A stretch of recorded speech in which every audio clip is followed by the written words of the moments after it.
अपना सबके मिथिला संस्कार पर स्वागत करै छी।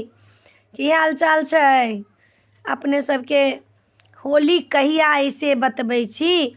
होली अइ 17 तारीख 18 तारीख। 17 के होलिका दहन अइ, 18 के होली अइ आ दिन पड़ैया बृहस्पति के होलिका दहन आ शुक्र के होली।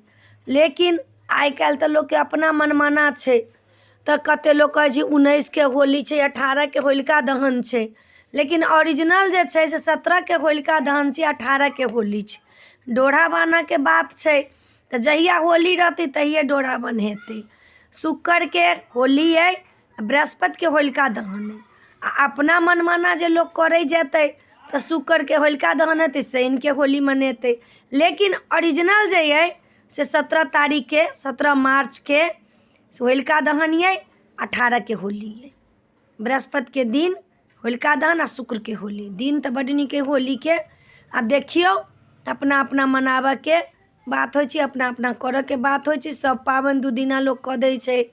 लोक पतरामे किछु देखै छै आ पाबनि लोक किछु कऽ दै छै। तऽ अपना सबके तऽ हम पतरा देख कऽ अपने सबके बतबै छी। तऽ एहि वीडियोमे इएह छलऽ। नीक लागत तऽ चैनलके सब्सक्राइब करब, लाइक करब, कहब। हौसला तऽ बढ़ेबे नहि करै छी, की कहू। लेकिन हम तऽ अहाँ सबके नहि छोड़ब, अब अहाँ सबके मर्जी। जय मिथिला, जय माता जी।